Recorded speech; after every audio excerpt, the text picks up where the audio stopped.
So when you're planning to win, right? If you don't have a plan, you're planning to lose.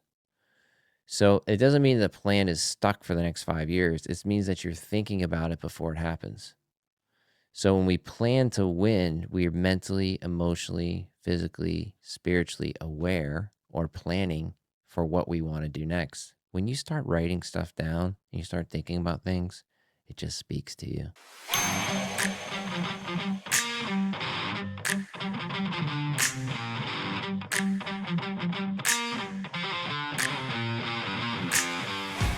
What does it take to lead with vision in a world that's driven by distraction? Today's guest, Dr. Dave Jones, has gone from professional hockey rinks in Europe to the boardrooms of thriving businesses, where he now coaches elite athletes, executives, and ministry leaders on how to win the mental game. He's the founder of M is Good, a marketing agency powered by Kingdom Purpose, and the creator of the R7 Vision Framework, a powerful model for leaders who want to align their mission with eternal impact.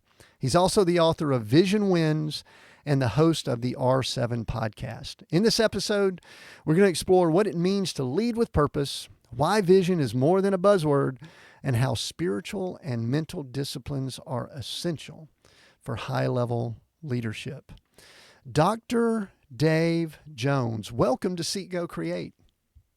Oh, man. I'm so honored to be here, Tim. Thank you for having me. I'm glad you're here too. Let's get like one little thing out of the way. We were about to talk about this, but you've got doctor in front of your name, but you're wearing a Superman hat for those that are watching us on video. I saw some stuff that said Super Dave, which is fascinating. I see Doctor, I see Dave and David. It's like, man, what do you go by, man? What do people call you? Yeah, such a great question. In high school, I grew up as Wonder Dave because I played hockey and I played pretty good at it, and that kind of fell off. And then, I have this really cool name, Dave Jones, which is the second most popular name in the world, probably. And so everywhere I go, it's, Dave Jones, who? Like, which Dave Jones are you? And then I hit the CrossFit world when I was 40, and I did pretty good at that. And so it became Super Dave. And then, I've been in rinks and a lot of rinks and coaching a lot of different players, hockey players. And, I go in the rink and it's Super Dave, and so my kids call me Super Dave. It's kind of fun. Hey, Soup, what's up? So it just kind of stuck. And then I've been chasing this journey for my doctorate in sport and performance psychology for 13 years. And on December 6, 2024, I defended my dissertation and now became Dr. Dave.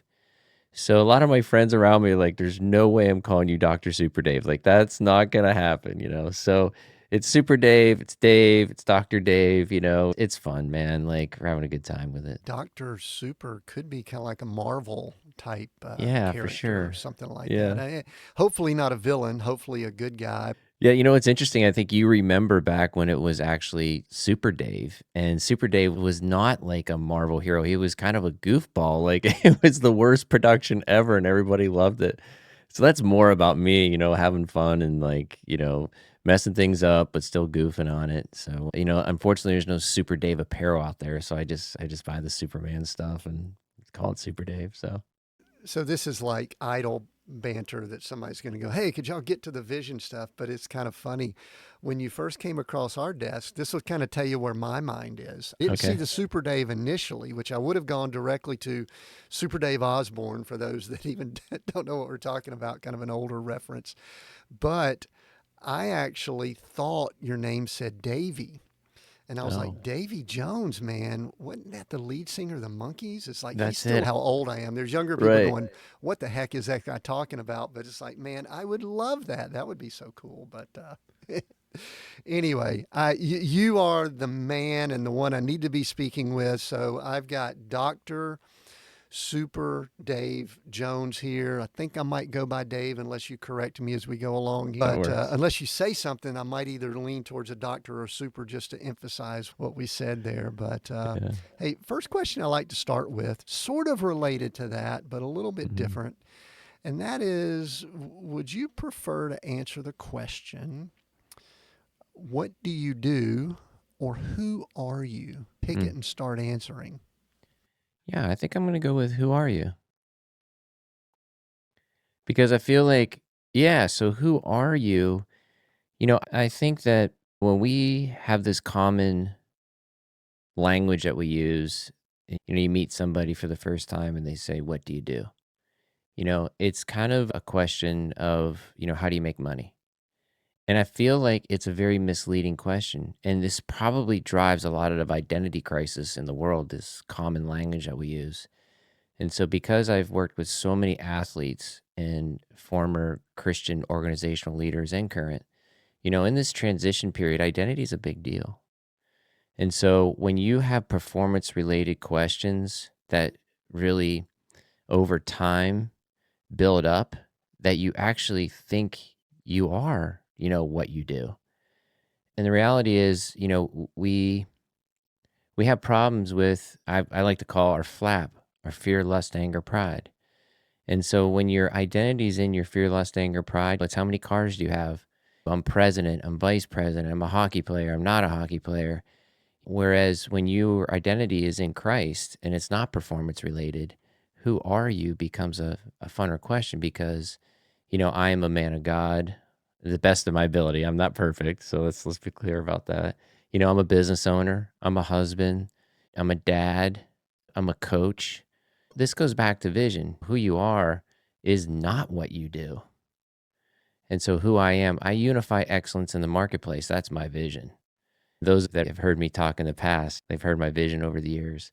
When you point to vision, it takes away the identity side of what you're currently doing.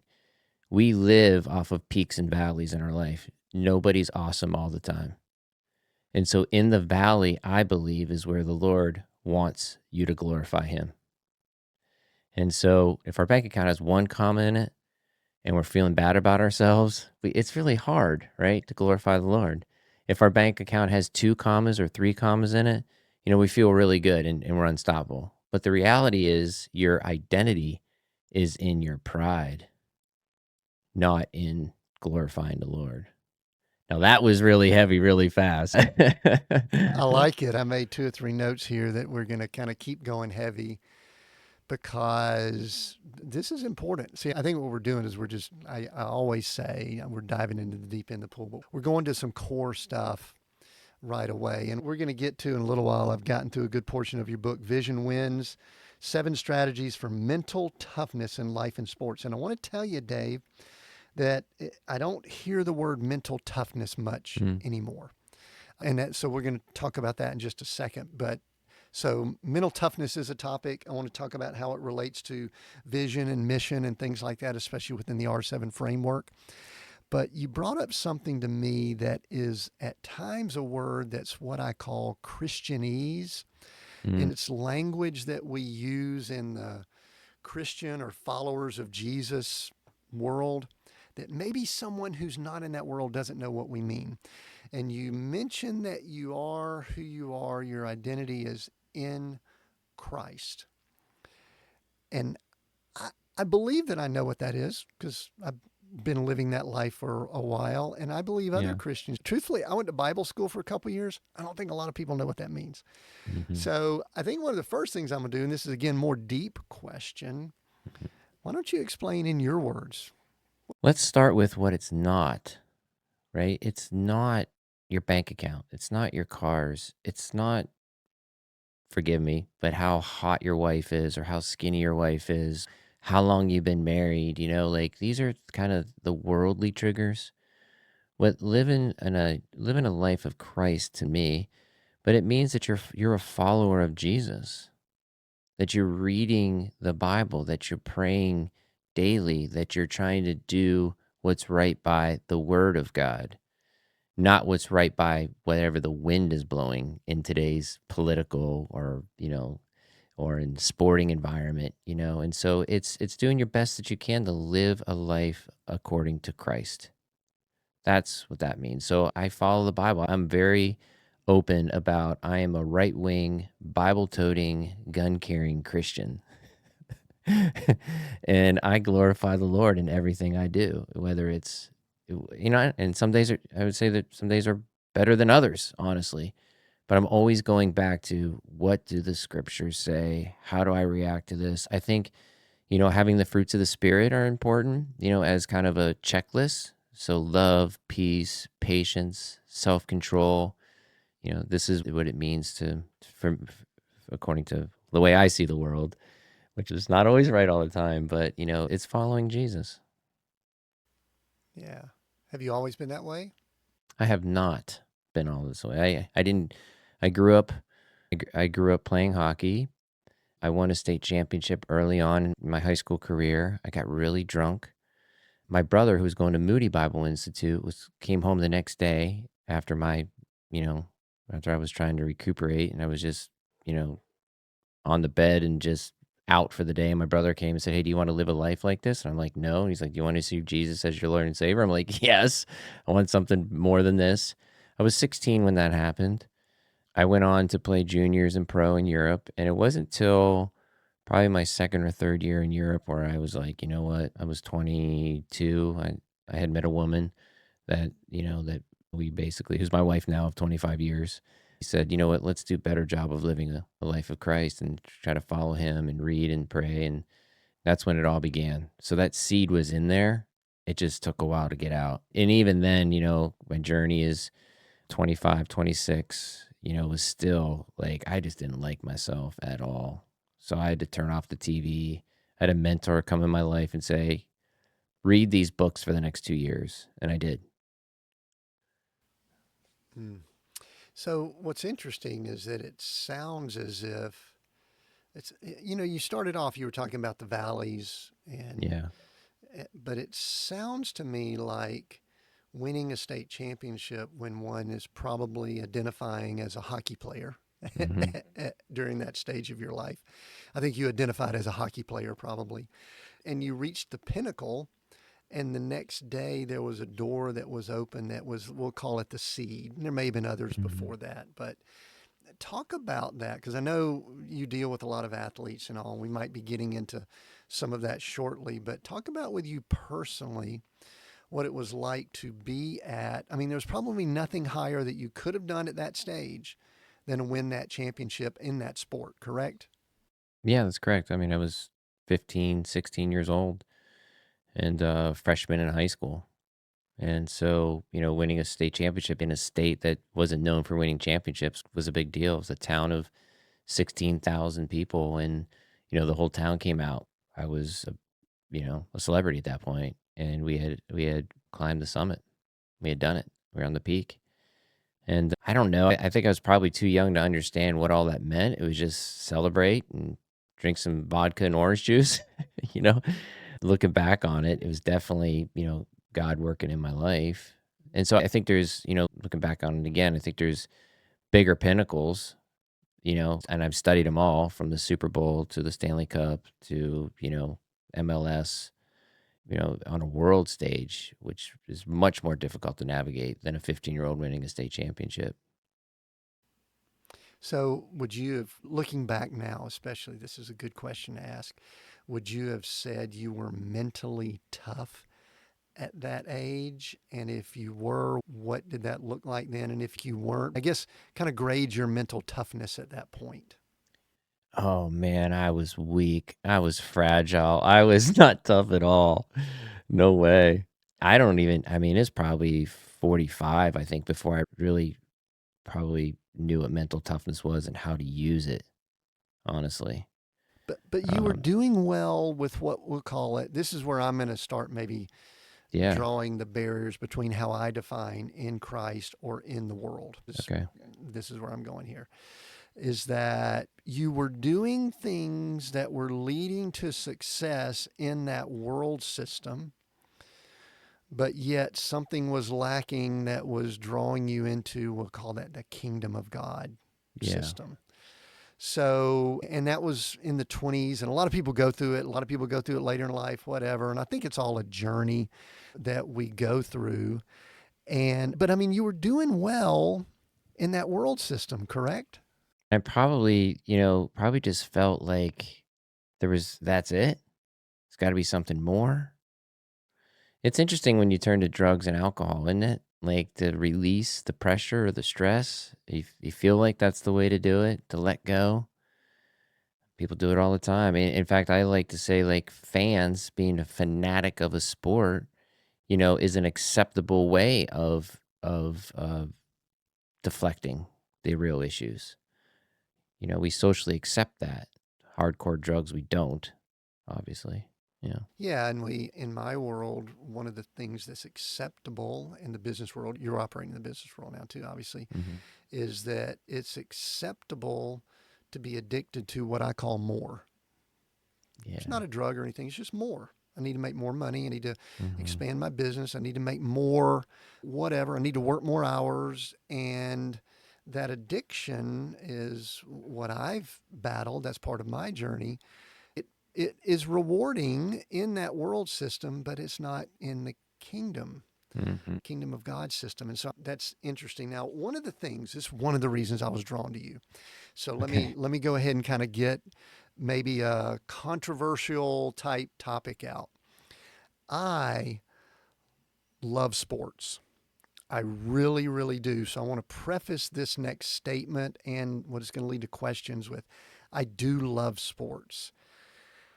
However, I do wonder in our culture and society if we are elevating sport to almost idol status in many Mm-hmm. situations. And it's one of the reasons why I want to talk to someone who obviously sports is your world. You work with people in that arena.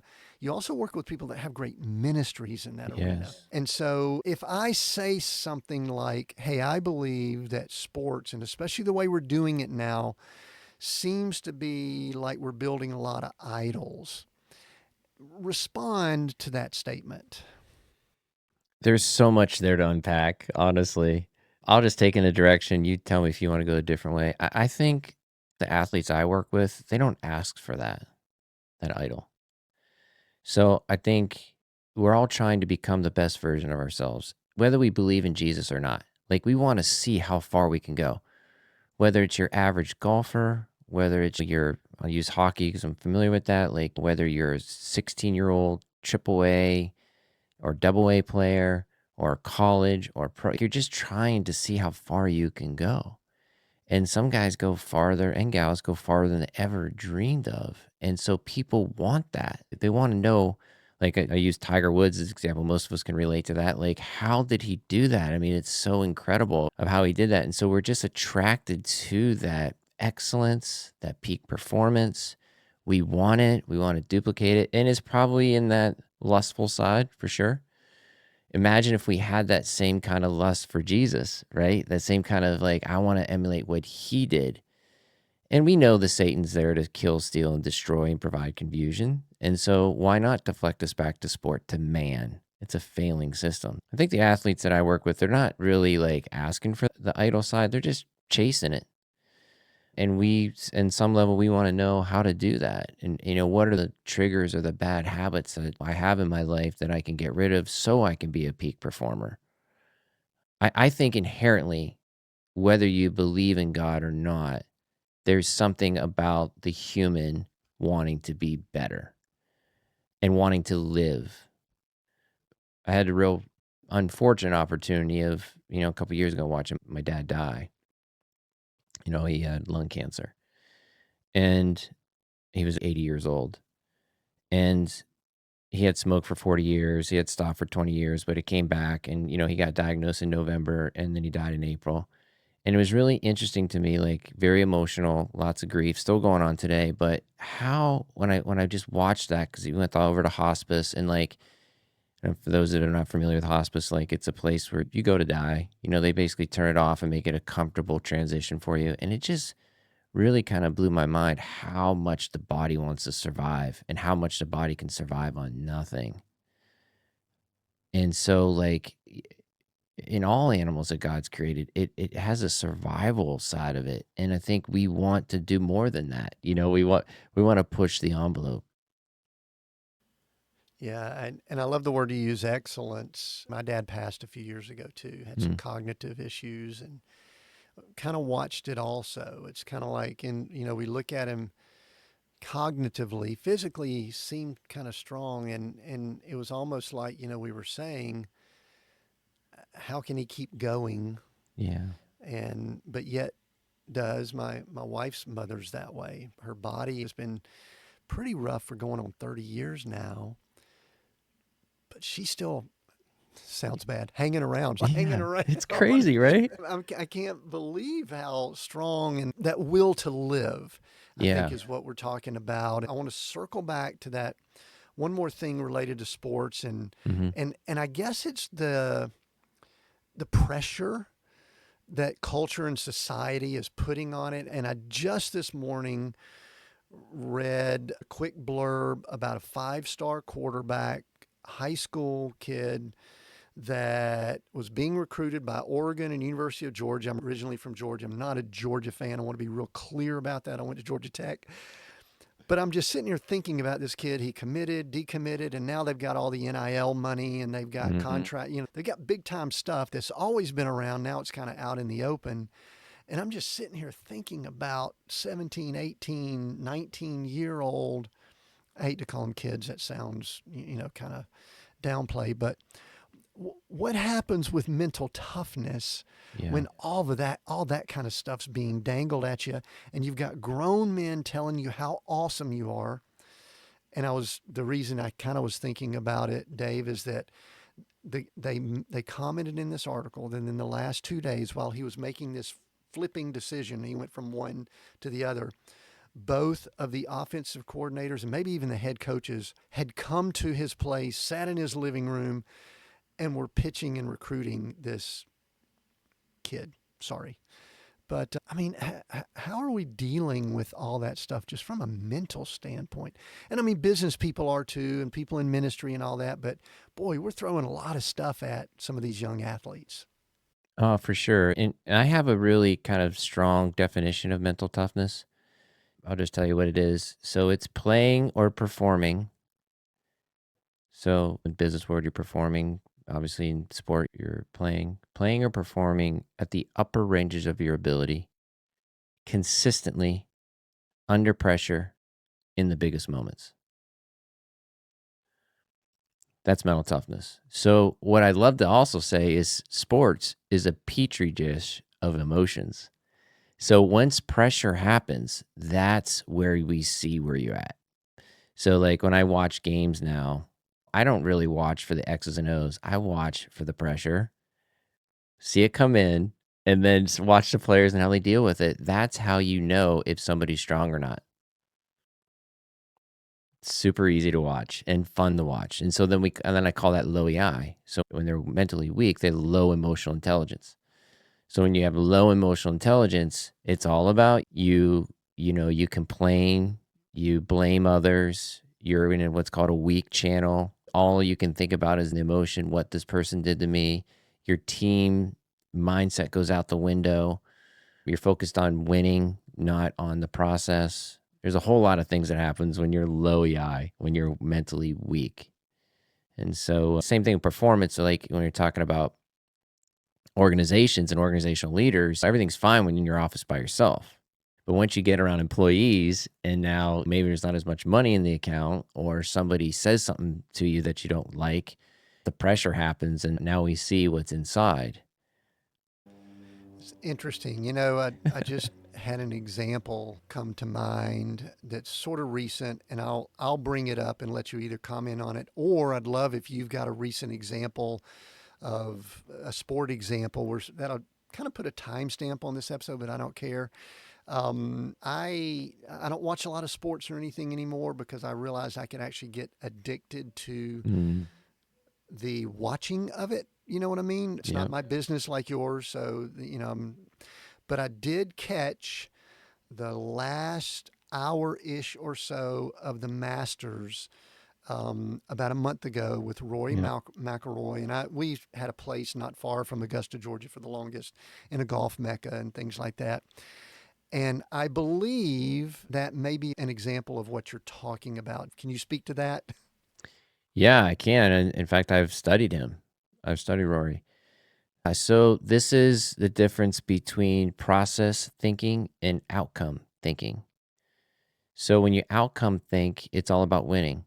Like he's had that on his shoulders of winning the Masters for a long time. Winning, winning, winning. And so when it comes down to that 18th hole putt and it's a 3-foot putt, if you're not, and who knows what he's thinking? I'm obviously speculating here, but he missed the putt. So, and he's made those putts a lot. It's hard to say how many, but a lot. And so when you're always thinking about the outcome, it's a sign of weak thinking. You're not into power channel. And so when you're process thinking, you're thinking about the mechanics. You're thinking about the details. You're not thinking about the winning. You're not thinking about the score. You're thinking about what's in the moment. And we've seen players like Michael Jordan, Wayne Gretzky, Mario Lemieux, Crosby, all these players play in the moment. That's what elite performers do. They are able to just have tunnel vision of what they're dealing with right now. So it's playing at the upper range of their ability consistently under pressure in the biggest moments. So they're able to do that, and they train for that. Right. Yeah. I want to go a little bit deeper on that because I Yeah. had a thought just to bring the audience that may not be that have seen it. Rory had the opportunity for what's called a career Grand Slam, where you win the 4 top majors in golf. The Masters, I think he had opportunities for 11 years or something like that, because he won the other 3 at a very young age. And he still has a lot of age, but that stuff starts creeping up on you a little bit. And he was leading by 1 stroke. No, he could have, on the 18th hole, making a short putt, he would have won it, and he missed the putt. So therefore, it was going to go into a playoff. What I would love to do, and I know this is speculative, but I would love to tap into a bit of a sports psychology, mental toughness example that's real world and recent for me. I'd love for you to talk to me a little bit about what you think was going through his mind after he missed the putt. It's going to a playoff. There's probably 20 minutes or so that they've got to go back to the tee box of 18, and they're going to tee off and play the hole again. And it's sudden death for those that might be familiar. It's like whoever gets the lowest score first in the playoff holes wins. And to finish the story so people aren't on the edge of their seat, I believe he birdied the other guy part. I can't remember the other name now, but can you in your mind, knowing kind of what you know now, wrong, Yeah, whatever. so you got the facts right. But in your mind, what do you think mentally he was doing in that time between missing the putt and going back to that tee box at the 18th hole? Yeah, so let's go back to the first time he played the 18. He shanks his shot, right? And then he hits a good tee shot, but his second shot's in the bunker. And then he's got to come out of the bunker, and he comes out with like a 10-foot putt, and he misses it, which forces the overtime.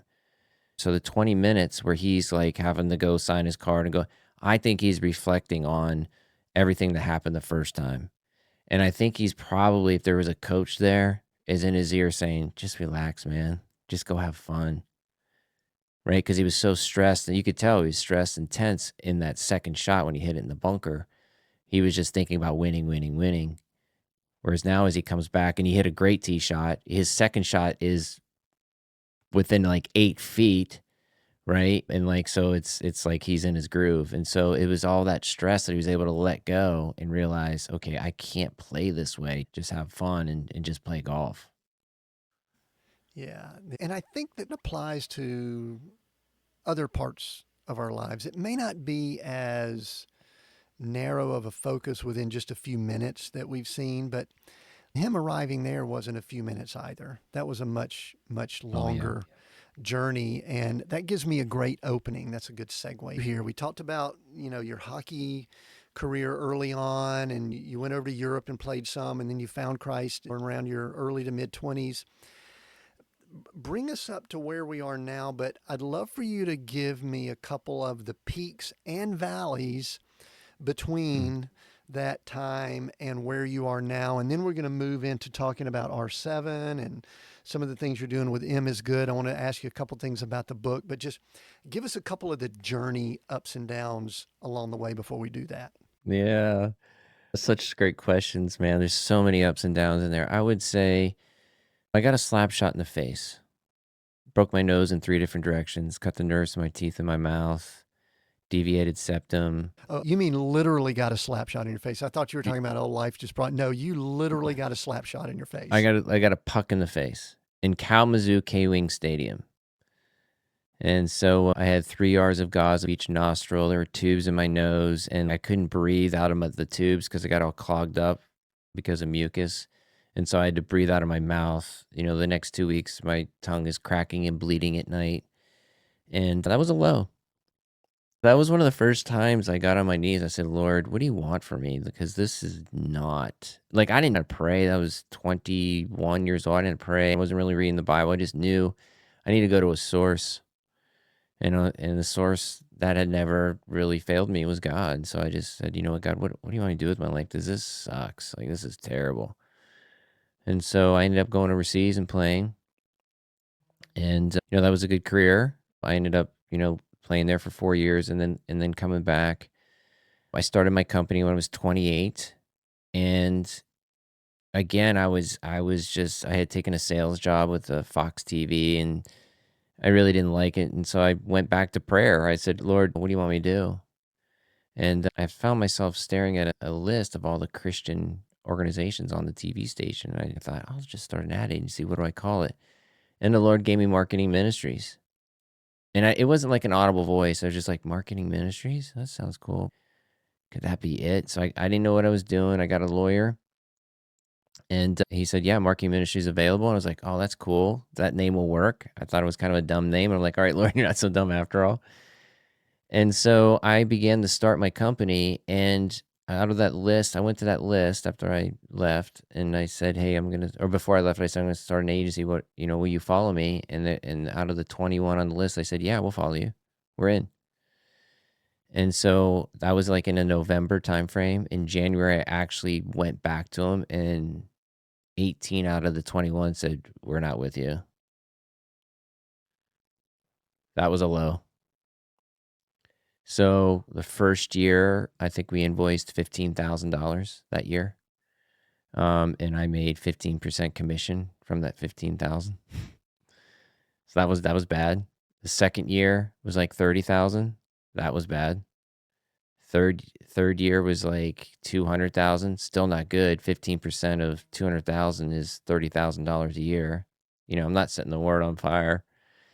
And so at this point, my faith is being challenged. But I guess I just knew that something good was going to keep going. Something good was going to come out if I kept going. So I just never really looked back. I just stepped out on faith and just pushed. The fourth year, we billed $800,000. And the fifth year, I just never looked back. I'm on my 24th year now. Did Yeah. you, during that time, though, I'm just curious before we move on, and I love when we talk about, just had faith to keep going, when you're getting 15% of what people can't 15% of what people can't live off of anyway. And I'm sure you were probably, if you didn't have family or anything at that point, even if you're single, that's probably tough. Any considerations of, did you hear the Lord? Did I make a mistake? Do I need to go do something else? Do I need to just go get a job? Do I need to do something different? Any of that, we'll call it doubt creeping in, but sometimes it's just the process of going through the different options and all. And I'm not sure that it's always entirely bad, but any of that going on during that time? Tim, all of that's going on. The doubt, the fear, the anxiety, the stress. Are you sure? Are you not sure? You talked about common Christian language. I call that obligatory religious phraseology. It's like we say this stuff and nobody knows what it means. And like we go, okay. And I neither had do that. we, and neither do we often. Exactly. Like I had some of that around me, but I don't know, man. I had this intuition. I'm just going to keep going. And I just don't resonate with the idea that God can steer a parked car. Like, I just don't sign up for that camp. Could God steer a parked car? Well, God could do anything, but can God really steer a parked car? Like, if you're sitting around and going, okay, God, it's just going to happen, because it's just going to happen, it's going to be your will. I just don't think God works that way. Like, you got to go after it. You got to open the door. So, Tim, I've always had this kind of idea of a hallway. And the hallway has as many doors as you can see in this hallway. It's probably 50 to 100 feet long. And you got to open the doors. You got to physically walk down the hallway and open the door and go, that's not the door for me. Or this is the door for me. I'm going to see let's go explore. Like, you got to move. You know, you know what? I'm not the most talented guy in the room. I'm probably not the smartest guy in the room, but I will come early and I will stay late. I can do that. Right? I can think about it 16 times and get it wrong, and then come back the 7th and 18th time and get it right. Yeah, I like that parked car analogy. The thought that came to my mind when you were bringing it up is, yeah, God could move a parked car, but why would he create a car and not expect someone to start the engine and actually move it? That doesn't Come make any on. sense at all. That's right. So, yeah, he could pick the car up, he could rain down fire on it and disintegrate it, whatever. All that's fine. But Yeah. why go through the effort of creating that car if you don't expect it to move? You said earlier, Dave, that you believe that in the valleys is when we glorify God. And you've mentioned a few valleys along the way. Were you, sort of a trick question here, do you believe in looking back you were glorifying God, or were you in the process of attempting, or what would you say about yourself during your valleys, looking back on them? Man, these are questions I've never been asked before, so I love this. This is great. I think on a scale 1 to 10, 10 being the best, I've probably done a 6 on, like, glorifying the Lord. I've always kept it in front of me, but there's always that time, like, oh my gosh, how do I glorify the Lord here? Like, this is too tough. I remember, this is a really cool story. I remember back in 2010, the market had took a serious dip in 2008. We didn't feel it, but we felt it in 2010. And, at the time we were doing a lot of media buying, and I just didn't have a whole lot of cash flow. And so one of the media companies called and said, you're not on 90-day terms anymore. You're on 3-day terms. We need $50,000. This is on a Wednesday, and I'm driving from Dallas, Texas to San Antonio in a 12-passenger van because I forgot to set up the rental car, and the only thing they had was a 12-passenger van. And I get a call, and they say, hey, we're turning off your terms on Friday. It's a Wednesday. We need $50,000. I call one of my mentors, and I said, hey, man, can I borrow $50,000? I'll pay you. I promise I'll pay you back. And Tim, he laughed at me. He just laughed at me. He said, Davey, this is where you're going to trust the Lord. Everything's going to turn out all right. I'm not giving you $50,000. Glorify the Lord. And I was like, oh my, come on, Jerry, please. I just need the 50K. And that was one of the biggest. I was so scared. You know how you have like anxiety, but then like the somatic anxiety where your heart rate and you're sweating and you're like, you just uncontrollable. It's like drinking too much caffeine. Like, I had this for about a day. I'm like, I'm going to be shut down. And so that was a valley. And I learned a hard lesson there. And I was like, okay, I will go, it all worked out. I ended up working out terms with them, ended up making payment plans. And I figured it out, but yeah, that was one of the times where I turned to somebody wealthy who could help me. And they told me no. And that was probably one of the best things that could have happened. Best things. So you got a hockey puck to the face again, proverbial, not an actual. Yeah. Anyway, that's interesting. The cool thing that just came to mind is like you gave yourself a 6 out of 10, and probably a lot of us we could say, yes, I need to glorify the Lord when I'm in those valleys. And if I look back, I would probably be generous to give myself a 6. I didn't do anything I think detrimental, but I was whining a lot more. After '08 was when a lot of our financial issues were too. A few years after that, we were homeless and bankrupt, and all kind of things went on. Looking back, it was a great thing. In the midst of it, not so great. But that's where God's grace comes in. That's why. Mm-hmm. I mean, that's why there's multiple things going on here. Yes, I think ideally it would be awesome if we're at a 98% glorifying and on, oh Lord, yes, you were so awesome. But man, I was whining.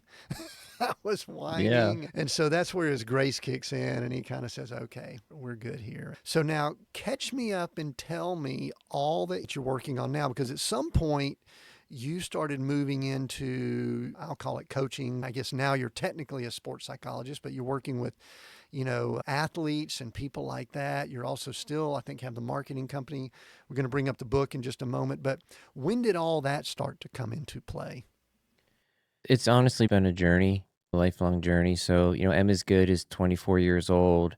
We've got 38 to 41 clients we manage on a weekly basis. Our vertical is Christian organizations. So we work on their messaging and their KPI management. I just been pushing hard on psychology. I kind of believe that psychology is study of human behavior, sports psychology is study of human behavior within sport.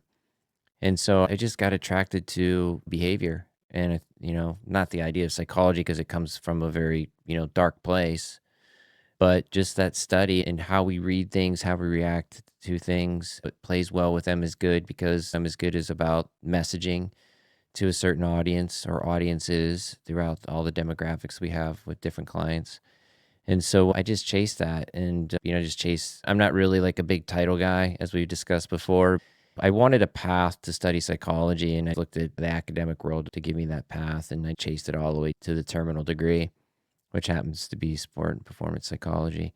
And so it's just really been me chasing that and the marketing side of things through the coaching, the executive coaching. I was a chairman of the board with FCA Hockey, Fellowship of Christian Athletes Hockey, for about 10 years. And so some players had asked me, hey, can we chat? And I said, sure. And so that's just ballooned into something a lot of fun for me to talk to different from the NHL down every week on their performance and their ability and how they chase peak performance with the idea of, Christ as their center. So, yeah. So if someone told you you could kind of only do one of those things, you had to peel some things away. Which one? This is one of these trick questions that you wish Yeah. you didn't. Which one is nourishing your soul the most right now, Dave? It's such a great question, and I think I don't really look at them as two, honestly. And it kind of goes back to how I vet different clients that come into our organization or come into M is Good as a potential client. I usually tell them, listen, we don't discriminate based upon budget. No ministry is too small, no ministry is too big. This is about how do we create messaging? How do we get your identity right so that we can attract more people to the Lord? That's what it is. There's a vision inside of you that wants to come out because that's who you're created to be. And so if I can help you with that, I'm excited to be on that journey with you. And so it's not the sport or, the player or the organizational leader. To me, they're one and the same because they're both created in the image of God to glorify him. Honestly, I don't have a weight one way or the other. I prayed to him that I would be used by God. That was my prayer. And you know what came back? Are you usable? I was like, Lord, use me. And I just felt like, am I usable? Man, I don't know that I'm usable. I need to be usable by God if I'm going to ask that question, right? Please use me, Lord, for to help other people become peak performers in your economy, not the world's. And so I had to check up from the neck up when I said, okay, I need to be usable, right? And that's where this flap thing came from: fear, lust, anger, pride. I need to get rid of some of this stuff. Although we're all dealing with, two of those at any given moment, like we just become better. That's the other thing I feel that I need to say in this podcast that I just want to come clear is that, being a Christian is not being perfect. The difference between a religion and a relationship is totally different. Like you're saying, oh, you're religious. I'm not religious at all. I have a relationship with my Heavenly Father, and that's a relationship that sometimes I'm not very good at chasing Him and listening to the Holy Spirit. So I just want to be clear that it's just about a relationship and it's about doing the best that you can. That's another cool definition that I have: excellence. Excellence is doing the best that you can with the current resources available to you in this moment. Yeah, I like the in this moment, and I like the word resources. Some Yeah. people like to throw in money or talent or different things like that, but it's resources, and I think that allows everyone to sort of relate to it. There's one Yeah. thing that you brought up, the to be usable. As you were saying that, I was kind of asking, I was kind of thinking to myself, I wasn't Yeah. wondering, I was with you. I was Yeah. thinking to myself, am I usable? And I realized that over the course of my life, I am usable, but I attach conditions to it. And I think Mm. we attach conditions, especially those of us that are in what we call this first world, incredibly comfortable. We're sitting here. I'm in an RV, but still, we're in roof over our heads, things like that. I think there is some conditions, but I think it's part of a process where those conditions start to fall away, or at least I hope that they do. And you probably have seen that on your journey, I guess, too, is that, Mm-hmm. we talk about usability at one stage in our life, and, you start off early on as a Christian, you go, that probably means I'm going to go to Africa, be a missionary, I'm going to be Right. living in a hut. Anyway, but the usability is for that car that God created that's sitting there for it to be used in the way that he created to, for that engine to get started and get going. And, there are Ferraris, there's trucks, there's whatever. We could go down that analogy. But anyway, there's so many places that we could go here, Dave. Can I speak to that just for a second? What you had just brought up. I love the like you're in an RV, being usable. I kind of look at your walk with Christ as almost like a U.S. diplomat. When you're a diplomat, no matter where your feet land, you're on U.S. soil. And so, like, as a Christian, no matter where you're at, you're an ambassador for Christ. Doesn't matter what you're doing. And so, that brings in the integrity, the honesty, the fruits of the Spirit, love, peace, patience, self control, no matter where you're at. You don't have to be in the four walls of a traditional building to be a Christian. Going to church doesn't make you a Christian. And so it's where we're at. It's our involvement every day is how we glorify Him, right? Like, except for the grace of God, there go I. And believing that you're an ambassador for Christ. There's so much accountability there. And when we talk, I love Ephesians 6 because it's talking about the armor of God. Like, I'm going into battle, man. Like, I'm battle ready. I'm ready, Lord. Send it. And let me see how mentally tough I am as I walk through these minefields of these peaks and valleys. Yeah, spoken like a true hockey player. I'm sure you're Yeah. all suit up and ready, going to battle and all. So, Yeah. hey, Dave. A lot of people, especially people listening in, would go, "Oh man, it would be so awesome to only work with Christian Mm, businesses within marketing and things like that." This is the way my mind works. yeah. I know it's not always awesome. There's some issues with Christian businesses, especially when you start trying to help them with their messaging and Yes. getting the word out. Tell me what some of the cons are or some of the issues and challenges with working with Christian businesses. Do not throw any of your clients under the bus or anything. I know Sure. you're not going to do that. Yeah. What are some things you have to deal with there that may not be so awesome? Well, first of all, there's never any money. That's a problem. In my experiences, a lot of Christians want it cheap. They want it for nothing. They want free advice. They want free this, free that. Like, I've turned away so many clients like, this is one of my favorite words. Hey, we want to partner with you. And so this partnership has really got me on edge. It's like, okay, let me just be clear. Are we really partners? Because partners share and they go back and forth. Or is this code for, I want to use your payroll for my vision? Because that's normally what it is. Yeah, I'll give you the idea, but you run with it. And so I've tackled that. I can't be more fired up about your vision than you. So I would say having a budget coming in has usually been rough in my experience. I'll also say that there's, like we were talking about earlier, this idea that, the guy can steer a parked car. There's so many times where like we just lean on the Lord and that's it. So the hustle, the come early, the stay late, it's typically not there.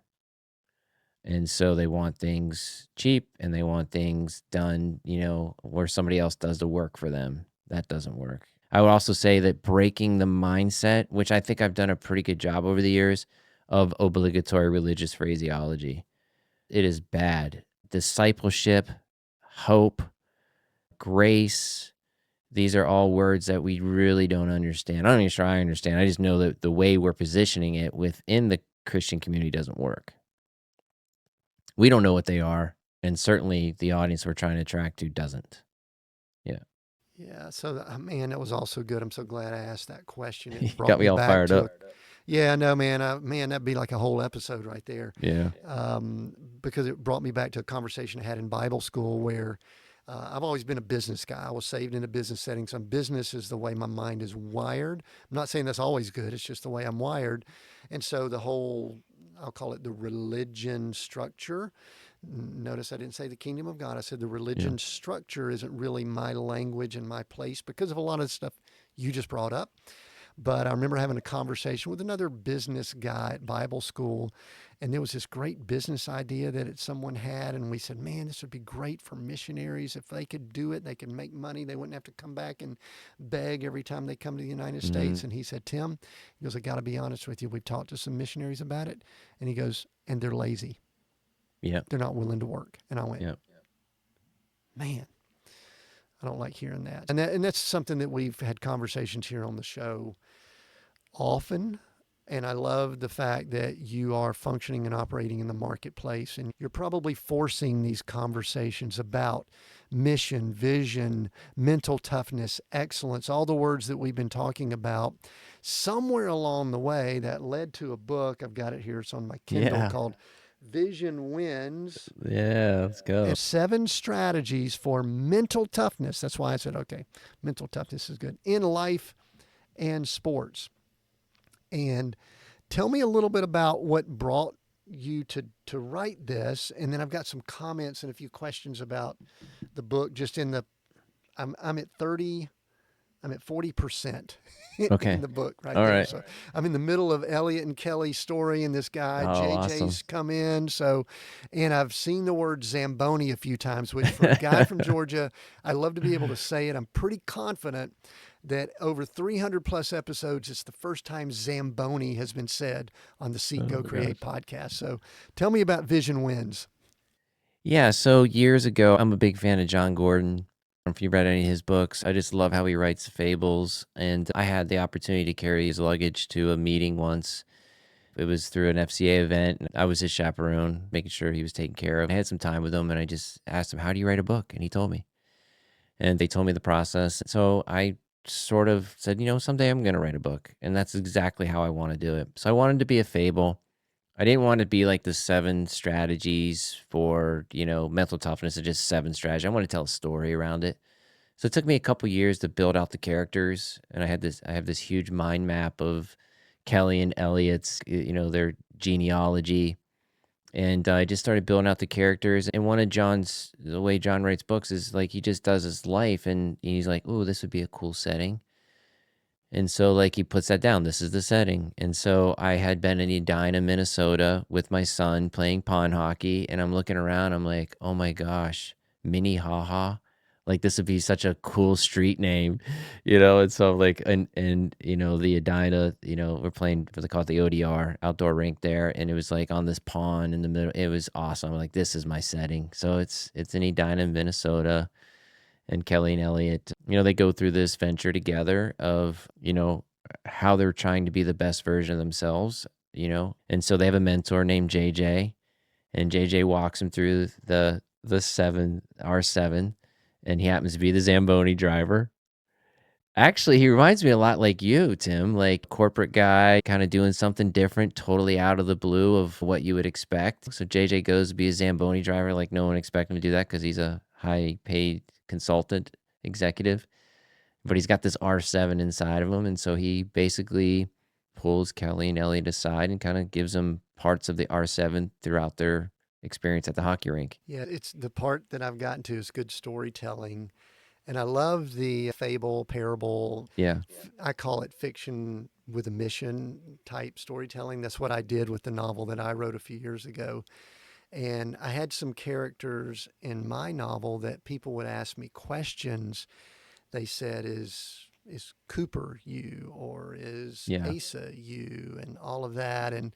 And I'm not going to give the answer, but I'm going to ask you the question. You've got Elliot, young male hockey player. You've got Kelly, who's female and things there. And then you've got JJ. And I'm sitting here as I'm reading it, trying to guess this person I'm about to interview, Dave, wonder which one Yeah. is him. So I'll ask you that. Which one is more you? Because I know Yeah, there's so I parts think of you there. yeah, so, like, you and I have the same mind, man, like, I definitely wanted each one of those characters in the book to reflect somebody or a conglomerate of somebody, so I am JJ in the book, yeah, I figured that. And so yeah, so they're moving down a path as I'm reading. It's going to reveal this R7. I'm just getting to the beginning, but starts with vision and mission. We only have a couple minutes here, but give as much of an overview as you can about R7 in just a minute or a few seconds here, so that people can get a glimpse of what they will learn when they get a copy of the book. yeah, so R7, I'll shorten as much as I can. I got hit with a prophecy in Germany in 2008, and the prophecy was R7, and for the next 3 to 5 years, Tim, you'll love this, these mentors showed up in my life and just really just mentored me on vision, strategy, brand, communication, praying, and step 7, take action. And so that's R7. Now it's very much fine tuned now over a 15-year period. I've walked hundreds and hundreds of executives and professional athletes through R7. It is, to me, it is the foundation of creating a brand. I've created brands without messaging. It doesn't work. I've created messaging, just basically building the bridge as walking across the bridge as you're building it, putting the bricks down as you're walking, kind of thing. So this is a high level strategic process to build a brand. Yeah, that's good. Just but tell Yeah. people where. I'm sure I know the book's on Amazon because I actually got it on Kindle Unlimited, which was cool. Awesome. Tell people where they could find all your stuff. We'll include it down in the notes, but M is good, and anything else that you want to share. Then I've got one more question that's kind of my exclamation point question for you. Sure. You can find me at misgood.com. All my R7 blogs, I've done probably in the last 15 years. I don't write many blogs, probably like 4 a year. So I make sure that they're pretty rigorous and detailed. So I'm doing a pretty good job with the R7 podcast and writing a blog first and putting the podcast up. So if you want to consume more, it's at misgood.com. Very good. All right. So the subtitle of the book is 7 Strategies for Mental Toughness. Yeah. So, Dr. Super Dave, someone's listening in and they're questioning whether or not they've got the mental toughness that they need. Mm.